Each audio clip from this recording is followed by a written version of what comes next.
Mel 2204, your pageant vlogger host. Subscribe! Magandang araw Pilipinas and good day pageant lovers. Mainit na pinag-uusapan ngayon ang napaka-fierce na photo shoot ni Miss Grand Zambales Anita Rose Gomez. And take note, kasama pa niya rito ang ating reigning Miss Grand International 2024, CJ Opiasa. Ang tanong ng lahat, ito na nga ba ang sign ng kanyang kapalaran upang masungkit ang Miss Grand Philippines title at posibleng maging daan para sa isang historic back-to-back win ng Pilipinas sa Miss Grand International? Kung titingnan natin, malaking bagay ang exposure na ito.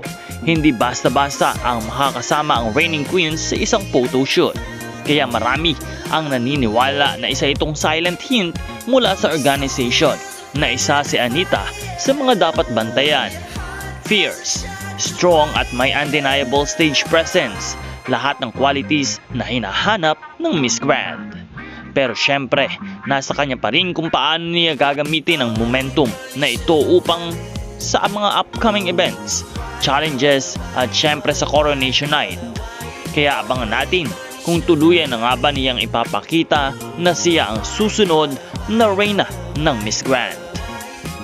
Sa tingin nyo pageant lovers, ready na ba si Anita Rose Gomez para maging next Miss Grand Philippines at magdala ng back-to-back crown para sa bansa? Comment down below your thoughts at huwag kalimutan na mag-like, share at subscribe para sa iba pang mga pageant updates. Maraming salamat sa panonood.